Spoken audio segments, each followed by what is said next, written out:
नमस्कार, आप देख रहे हैं न्यूज 24। मैं हूं आपके साथ शीतल राजपूत। सीडब्ल्यूसी का संगठन चुनाव पर बड़ा फैसला। सितंबर 2022 तक पूरे होंगे संगठन चुनाव। सूत्रों के हवाले से खबर आ रही है, संगठन चुनाव की प्रक्रिया जल्द शुरू होगी। सितंबर 2022 तक बनेगा कांग्रेस का नया अध्यक्ष। सीडब्ल्यूसी का चुनाव संगठन पर बड़ा बयान। सितंबर 2022 तक कांग्रेस का नया अध्यक्ष बनेगा। संगठन चुनाव की प्रक्रिया जल्द शुरू होगी। और इस सब के बीच सोनिया गांधी ने आज काफी खरी सुनाई, न केवल विपक्ष को, विरोधी दल बीजेपी को और मौजूदा केंद्र सरकार को, बल्कि अपने ही पार्टी के वरिष्ठों को भी। और सितंबर 2022 तक बनेगा कांग्रेस का नया अध्यक्ष।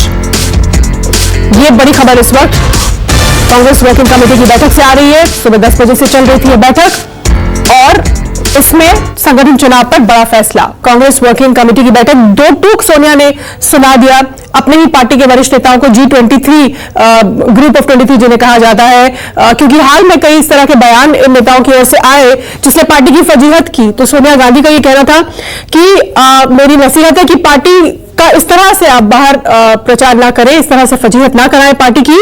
और मैं अध्यक्ष हूं अभी मौजूदा, इसलिए लोगों का ये कहना कि पार्टी के फैसले कौन लेता है। आपको याद होगा कुछ दिन पहले कपिल सिब्बल का बयान आया था कि उन्हें यही नहीं पता चलता कि कांग्रेस पार्टी में फैसले कौन ले रहा है, अध्यक्ष के बारे में कंफ्यूजन है। इस पर सोनिया गांधी ने खरी सुनाई पार्टी के वरिष्ठों को, G23 ग्रुप ऑफ 23 जिन्हें कहा जाता है, और कहा गया कि आप आत्मनियंत्रण रखिए और साथ ही पार्टी की यूं बाहर फजीहत मत कराइए। अब देखिए, गुलाम नबी आजाद का बयान आया है कि सोनिया गांधी के नेतृत्व पर कभी कोई कहीं किसी को कोई शुबा नहीं और राहुल गांधी के अध्यक्ष बनने पर भी कोई ऐतराज नहीं। सफाई में गुलाम नबी आजाद ने एक तरह से बयान दिया है। सीडब्ल्यूसी की बैठक के बाद बोले गुलाम नबी आजाद, सोनिया गांधी के नेतृत्व पर कभी सवाल नहीं उठाया, उनका नाम अंतरिम अध्यक्ष के लिए सुझाया। राहुल गांधी के अध्यक्ष बनने पर भी ऐतराज नहीं। ये गुलाम नबी आजाद का स्टेटमेंट है। सीडब्ल्यूसी की बैठक के बाद बोले गुलाम नबी आजाद, हमने सोनिया गांधी के नेतृत्व पर कभी सवाल नहीं उठाया, उनका नाम अंतरिम अध्यक्ष के तौर पर हमने सुझाया। राहुल गांधी के अध्यक्ष बनने पर भी कोई ऐतराज नहीं।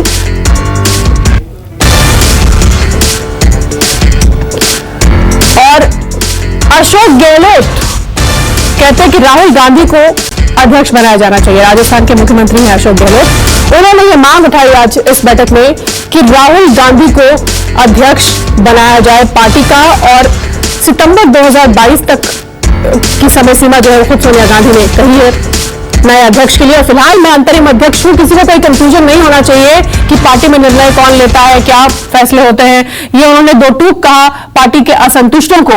हमारे साथ खास पैनल जुड़ चुका है। मेरे साथ सैफ खान है, कांग्रेस के नेता, साथ ही बीजेपी की प्रवक्ता हमारे साथ चारू प्रज्ञा जुड़ चुकी है, और मेरे सहयोगी पॉलिटिकल एडिटर रमन कुमार जो इस बैठक को बहुत करीब से देख रहे थे, वो मेरे साथ लाइव जुड़े। सबसे पहले मैं रमन के पास चलती हूँ। रमन, सोनिया गांधी एकदम आक्रामक रुख में आज नजर आई। उन्होंने न सिर्फ केंद्र की सरकार को उसकी नीतियों के लिए टारगेट किया या बीजेपी को टारगेट किया, बल्कि अपनी ही पार्टी के उन नेताओं को भी उन्होंने खरी सुना दी जो पिछले कुछ समय से काफी बयान दे रहे थे। खासतौर से कपिल सिब्बल, जिनका यह कहना था कि वो कंफ्यूज है कि पार्टी के फैसले कौन ले रहा है आजकल। बिल्कुल शीतल, आपने सही कहा कि जिस तरीके से सोनिया गांधी के तेवर काफी तल्ख थे और उन्होंने अपने ओपनिंग रिमार्क्स में तमाम मुद्दों के अलावा जिन मुद्दों को लेकर सीडब्ल्यूसी की बैठक बुलाई गई, उस बैठक में ये चर्चा करते हुए कहा कि मुझे 2019 में अंतरिम प्रेसिडेंट बनाया गया था, लेकिन जो लोग कह रहे हैं कि उन्होंने कोई फैसला नहीं किया, समय रहते फैसला नहीं किया, उनको मैं याद दिलाना चाहती हूं कि 2 साल कोविड के दौरान जहां तक हमें जरूरी हुआ वहां तक सरकार से लेकर संगठन कहां-कहां काम करे, वहां पर मैंने ये सुनिश्चित की। मजदूरों को लेकर जो लगातार एक कानून सरकार ने बनाया, जो 3 कानून बनाए, उसको लेकर पार्लियामेंट से लेकर सड़क तक किस तरीके से हमने विरोध किया वो भी सबके सामने है। और बार बार मीडिया के जरिए अपनी सलाह देना ये पार्टी के लिए बिल्कुल सही नहीं है। मैं चाहती हूं कि पार्टी के नेता पार्टी के फोरम पर अपनी बात रखे, लेकिन मैं देख रही हूं कि लगातार मीडिया को इस्तेमाल करके अपनी पार्टी की फजीहत की जा रही है। साथ ही साथ उन्होंने ये भी कहा कि केसी वेणुगोपाल आपको संगठन चुनाव का पूरा ब्यौरा पेश करेंगे, और आपने अभी कहा कि सितंबर 2022 तक कांग्रेस पार्टी के नए अध्यक्ष का चुनाव हो जाएगा। लेकिन सोनिया गांधी के इसी तल्ख तेवर के चलते आपने देखा कि गुलाम नबी आजाद को सफाई देनी पड़ी। हालांकि ये बात तो पहले भी कह चुके हैं कि सोनिया गांधी के अध्यक्ष पद को लेकर उन्हें कोई शिकवा नहीं है। राहुल गांधी के अध्यक्ष पद का भी उन्होंने विरोध नहीं किया, लेकिन राहुल गांधी ने कई मौके पर यह बात कही कि अब कोई कांग्रेस का प्रेसिडेंट नॉन गांधी फैमिली से होना चाहिए, इसीलिए हमने कहा कि अब जो भी अध्यक्ष बने उसका चुनाव हो। और आपने देखा कि अशोक गहलोत जो कि राजस्थान के मुख्यमंत्री हैं, उनको भी बैठक में बुलाया गया था। उन्होंने राहुल गांधी के नाम का प्रस्ताव किया और किसी ने विरोध नहीं किया, क्योंकि G23 के 2 नेता सिर्फ मौजूद हैं आज की बैठक में, गुलाम नबी आजाद और आनंद शर्मा। यानी कि सर्वसम्मति से सभी लोगों ने अशोक गहलोत के प्रस्ताव का समर्थन किया। ये अपने आप में एक बड़ा राजनीतिक संकेत है कि आने वाले समय में एक बार फिर से राहुल गांधी कांग्रेस की कमान संभाल सकते हैं। शीतल, राहुल गांधी फिर से कांग्रेस की कमान संभाल सकते हैं, ऐसा लगातार बैठकों में हमेशा उनका नाम प्रोजेक्ट किया जाता है।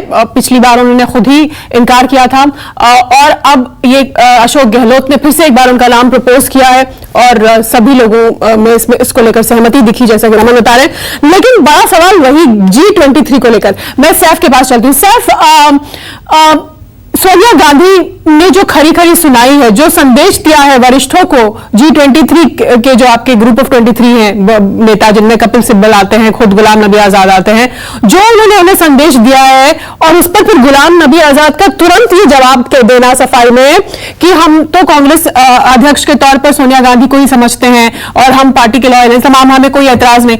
ये यही दर्शा रहा है कि all is not well with in the party. Group of 23 और बाकी पार्टी के बीच में, हाई कमान के बीच में वो खाई जो है वो काफी बढ़ गई है। देखिए शीतल जी, मैं आपको प्रश्न क्लियर कर दूं। इंटरनेशनल कांग्रेस का स्टैंड जो है, आज सोनिया गांधी जी ने भी बड़ा साफ और प्रश्न जो है ये कर दिया है कि सबसे पहली चीज जो है कि अगर कोई भी चीज कम्युनिकेट करनी होती है प्रेसिडेंट को जो है, वो तो सबसे पहले वो मीडिया के थ्रू ना कम्युनिकेट की जाए। जो इंटरनल प्रोसेस है हमारी पार्टी का जो है, आपस में बातचीत का है, आपस में कॉन्फिडेंस का है, आपस में जो है पहले बातचीत की जाती है, बातचीत के ऊपर जो डिसीजंस होते हैं उसके ऊपर कई ऐसी जो खबरें पहली जो है मीडिया में आती है, मीडिया के बाद जो है पहुंचाई जाती है, ऐसी कॉन्फ्लिक्ट जो है, वो गलत फहमियां जो है वो गलत जो है ना फैलाया जाए। इसलिए सोनिया गांधी जी की तरफ से बहुत साफ और प्रश्न था, बहुत क्लियर था कि कोई भी कम्युनिकेशन अगर होगी तो वो डायरेक्टली होगी, और सोनिया गांधी जी बहुत पसंद करेंगे इस चीज को कि सामने वाला जो है बहुत ही फ्रैंक हो और सामने बहुत ही खुल के जो है बातचीत कर सका हो। उसको इसलिए ही आज जो है डिसीजन जो है सोनिया गांधी जी ने बहुत ही साफ तरीके से जो है पूरी पार्टी के जितने भी G23 के मेंबर्स हैं, जितने भी हमारे कांग्रेस के सदस्य हैं, उन सबको ये पहुंचाया कि किसी को भी मीडिया के थ्रू बात करने की जरूरत नहीं है, वो डायरेक्ट अपनी बातचीत जो है सोनिया गांधी जी के साथ में रख सकते हैं, और जो भी डिसीजन होगा वो। लेकिन इससे ये बात तो साफ झलकती है ना कि पार्टी में अंतरकलह है। ये बात तो खुद सोनिया गांधी ने स्पष्ट कर दी ये स्टेटमेंट देकर कि ये मुद्दे जो है वो मीडिया के थ्रू ना सुलझाएं, क्योंकि हमने कपिल सिब्बल को हाल में कहते सुना कि उन्हें समझ में नहीं आता कि पार्टी के फैसले कौन लेता है, और भी तमाम तरह की आवाजें उठी हैं। देखिए इसीलिए ही ये डिसीजन जो है सामने आए, इसलिए ये स्टेटमेंट सामने आया। सोनिया गांधी जी ने आज ये जो स्टेटमेंट दिया है वो इसलिए दिया है कि किसी को भी कोई भी जो सूचना पहुंचानी होती है, या ये जो गलत अफवाहें एक तरीके की फैलानी हुई कि जो है कौन डिसीजन ले रहा है, ये मुझे लगता है बहुत ही कॉन्ट्रडिक्टरी है। ऐसा क्यों है कि ये जो मिसअंडरस्टैंडिंग है, ये जो लैक ऑफ कम्युनिकेशन जिसे हम कहेंगे इन नेताओं के बीच में और हाईकमान के बीच में, ऐसा क्यों है? कुछ तो वजह होगी ना। बिल्कुल, तभी ये सूचना, तभी ये इंफॉर्मेशन जो है सोनिया गांधी जी ने सामने रखी है। कि जब आपके पास ऑप्शन है कि आप डायरेक्ट जो है प्रेसिडेंट से बात कर सकते हैं, अपनी कोई भी परेशानी है, कोई भी किसी भी चीज को, किसी भी पॉइंट को क्लियर करना चाहते हैं, तो उसको पहले जो है आप मीडिया में जाके उछाल के जो है पार्टी की छवि को किसी को नुकसान पहुंचाने से पहले आप डायरेक्ट पूछ सकते हैं। और जो एक फर्ज बनता है हर पॉलिटिकल पार्टी में कि अगर आप लीडर हैं एक ग्रुप के जो है, सबसे पहले आप प्रेसिडेंट्स को जो है अपने अप्रोच कर सकते हैं, उनसे सुझाव ले सकते हैं और चीज जो है रेक्टिफाई कर सकते हैं, उस चीज को जो है सुधारा जा सकता है। उसे सबसे पहले मीडिया में लाइमलाइट करने के बाद जो है, डिसीजंस लेने के बाद जो है, उसके बाद जो है वहां पे पहुंचाया जाए प्रेसिडेंट के बाद, मुझे लगता है कि हर ऑर्गेनाइजेशन के लिए ये बहुत खराब बात है और हर लीडर को अपने आप ये सोचना पड़ेगा और सोचने की जरूरत है। और जरूरत है इस चीज की कि सबसे पहले इंफॉर्मेशन जो है वो अपने प्रेसिडेंट के पास पहुंचाए और उसके बाद वो फिर जो है मीडिया के ऊपर जो है वो जो भी डिसीजंस आए उसके बाद वो मीडिया को जो है रिलीज किया जाए। अच्छा, अध्यक्ष पद के लिए उन्होंने कहा कि मैं अंतरिम अध्यक्ष हूं, आई एम ऑल एक्टिव, लेकिन अध्यक्ष पद के चुनाव पर चर्चा करने के लिए तैयार हूं। अगले साल सितंबर 2022 तक का भी वक्त दिया है। और फिर आप ही की पार्टी के अंदर से अशोक गहलोत जैसे नेताओं ने राहुल गांधी का नाम फिर से प्रपोज किया। हर बार ऐसा होता है, हम देखते आए हैं, आज भी प्रपोज किया और सबको उसकी सहमति थी। तो क्या ये मान लें कि राहुल गांधी होंगे पार्टी के अगले अध्यक्ष?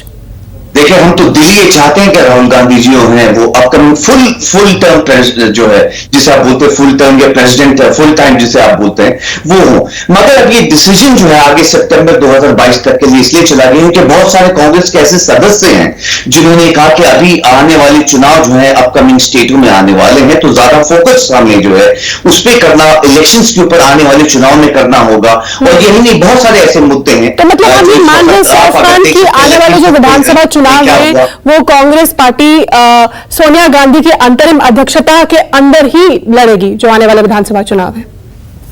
बिल्कुल, हम ये उम्मीद कर रहे हैं और ये बिल्कुल जो इलेक्शन लड़ा जाएगा, जाहिर सी बात है Sonia Gandhi ji as a interim president हैं इस वक्त जो है वो उन्हीं के अंडर, उन्हीं के छत्र छांव में जो है ये पूरा इलेक्शन जो है हर स्टेट में लड़ा जाएगा। और बहुत सारे ऐसे मुद्दे हैं इस वक्त ग्राउंड स्तर के ऊपर जहां पे मेनली फोकस करने की जरूरत है, चाहे आप वो यूथ की बात करें, अनएम्प्लॉयमेंट की बात करें, देश की इकोनॉमिक क्राइसिस की बात करें, विमेन सुरक्षा की बात करें, या किसानों के ऊपर जो इस वक्त किसानों का आंदोलन चल रहा है, या अत्याचार उनके ऊपर जो हो रहा है, आपने जैसे पार्टी की अंतर कला की बात क्यों ना करें। शीतल जी, ठीक है, मैं चारू प्रज्ञा के पास आप चलती हूँ, आपके पास मैं तो आपको जो सच्चाई के चाहे हाँ ठीक है, वो खुद अंतरिम अध्यक्ष ने खुद कबूल ली, तो उसमें हमें कुछ कहने की जरूरत नहीं। बिल्कुल सैफ, मुझे मैं चारू प्रज्ञा के पास चलती हूँ, बीजेपी की प्रवक्ता। चारू, क्योंकि CWC की बैठक थी तो सैफ को पहले ग्रिल करना ज्यादा जरूरी था। अब मैं आपके पास आ रही हूँ। केंद्र सरकार को भी काफी आड़े हाथों लिया सोनिया गांधी ने और जमकर बोली। वो लखीमपुर के मामले के बारे में कहा कि ये बीजेपी की मानसिकता को झलकाता है। साथ ही विदेश नीति को लेकर उन्होंने काफी कड़ा बयान दिया, कहा कि केंद्र सरकार के लिए, मौजूदा सरकार के लिए विदेश नीति जो है वो चुनावी नामबंदी और ध्रुवीकरण का हथियार बन गई है। ये काफी बड़े बड़े सॉलिड शब्द उन्होंने इस्तेमाल किए। शीतल जी, देखिए, आयरनी तो ये है कि कांग्रेस के प्रवक्ता किन शब्दों का इस्तेमाल करते हैं। अगर आज वो किसान बोलते हैं तो वो भूल जाते हैं उनकी टेम्परेरी अध्यक्ष लखनपुर खेड़ी का तो नाम ले सकती है, लेकिन सिंघू बॉर्डर का नाम नहीं ले पाई। उनको महिला सुरक्षा का नाम लेना याद रहा, लेकिन उनको ये नहीं याद रहा कि राजस्थान में उनकी नाक के नीचे इतने समय से क्या हो रहा है। ये चीजें क्यों नहीं डिस्कस करी गई? ये चीजें as citizen of this country, making sure कि कांग्रेस अगर ऑपोजिशन में है और अगर ये इश्यूज डिस्कस करना चाहती है तो इन चीजों को भी डिस्कस करे। लेकिन कांग्रेस वर्किंग कमेटी की मीटिंग थी, भाजपा का इसमें कोई लेना देना नहीं है। बाहर रहते हुए, देखते हुए मुझे 2-3 चीजें समझ में आती हैं। पहली बात, परमानेंट अध्यक्ष कांग्रेस को मिल नहीं रहा है। शायद यही रीजन है कि बार बार कांग्रेस के टुकड़े होते जा रहे हैं। यही रीजन है कि पंजाब में भी थोड़े समय जो ड्रामा चला, जिस तरीके से हमने देखा कॉमेडी / ड्रामा चल रहा था, वो इसी वजह से हुआ। दूसरी बात, ये बोल सकते हैं कि कांग्रेस के अंदर विभाजन नहीं है, लेकिन इस विभाजन के चलते इन्होंने कैप्टन जैसे वरिष्ठ और सक्सेसफुल प्रूव्ड नेता को खोया, और जिस नेता को ये ढूंढ के लाए उन्होंने खुद इनका हाथ छोड़ दिया। तीसरी बात, अगर अध्यक्ष चाहिए, चाहे वो टेम्पररी हो या परमानेंट हो, कांग्रेस को गांधी सरनेम के अलावा कोई भी इंसान दिखाई नहीं देता। आखिरी बात, नहीं दिखाई देता, चलिए कोई बात नहीं, आपका ये अंदरूनी मामला है, लेकिन फिर भी इस सो कॉल्ड इलेक्शन / सिलेक्शन को करने के लिए 1 साल का इनको समय और चाहिए।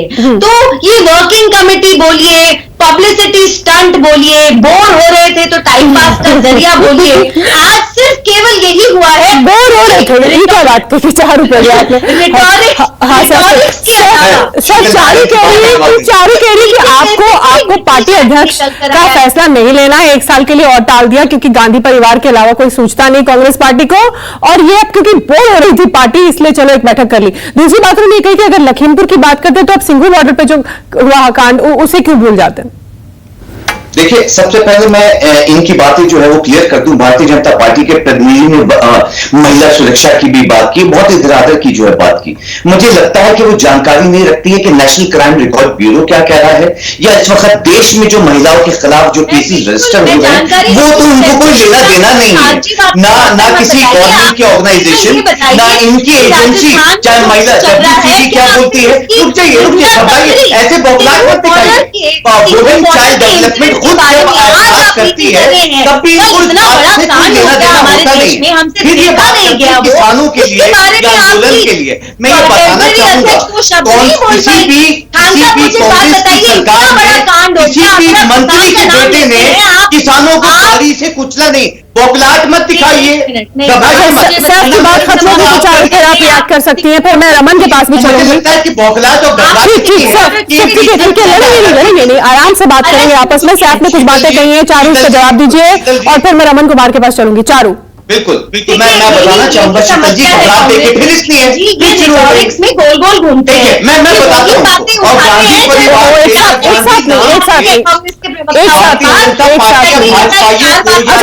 आप लोग थोड़ा शांत हो जाइए। मैं रमन के पास चलती हूँ, तब तक आप लोग थोड़ा पानी पी लीजिए दोनों, फिर मैं बारी बारी से लौटूंगी। रमन के पास चलती हूँ, कांग्रेस की बात करें की वजह से तो ये बीच में कूद पड़ते हैं ऐसे। अच्छा शांत हो जाइए तो थोड़ी गांधी परिवार के नाम से इतनी दिक्कत है।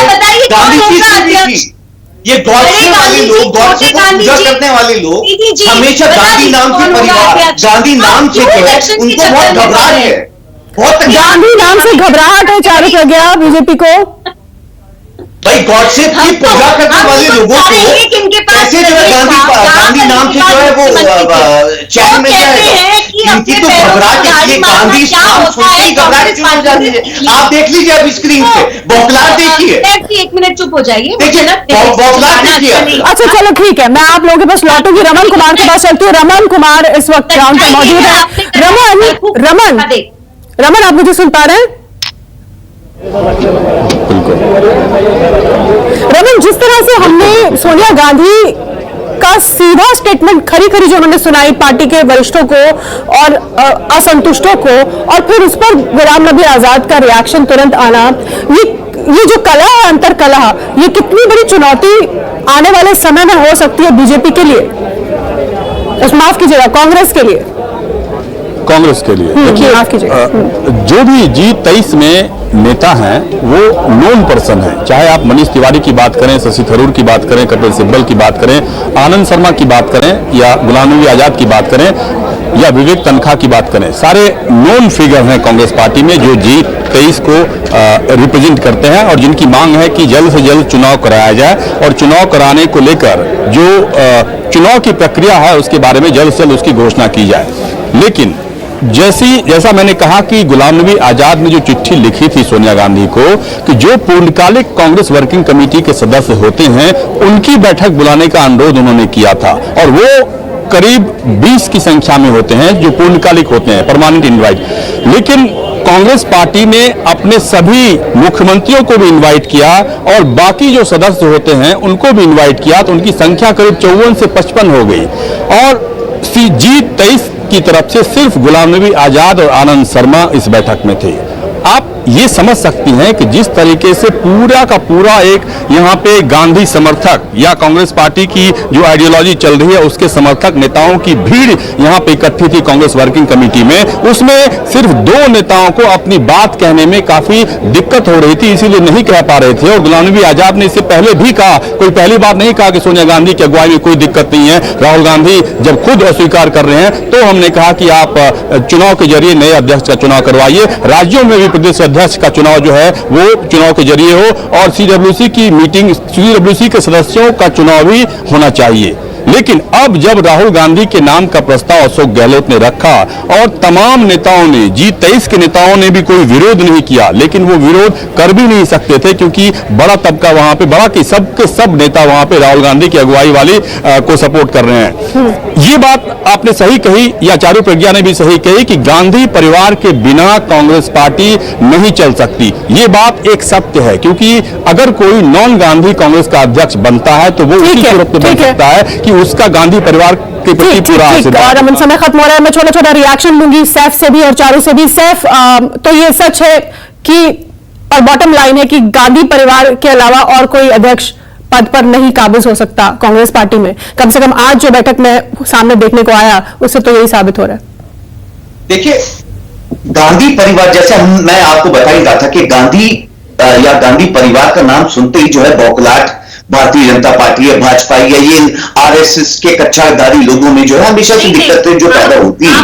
दिक्कत ये है कि नाम सुनते ही, जैसे महात्मा गांधी जी थे, गॉडसे को बड़ी दिक्कत थी कि गोलियां उन्होंने मार दी थी, वैसे ही गांधी परिवार जो है जो बड़ी बौखलाहट अपनी बौखलाहट दिखाई, हमारे पास खत्म। आप सभी का हमारे साथ जुड़ने के लिए बहुत बहुत धन्यवाद।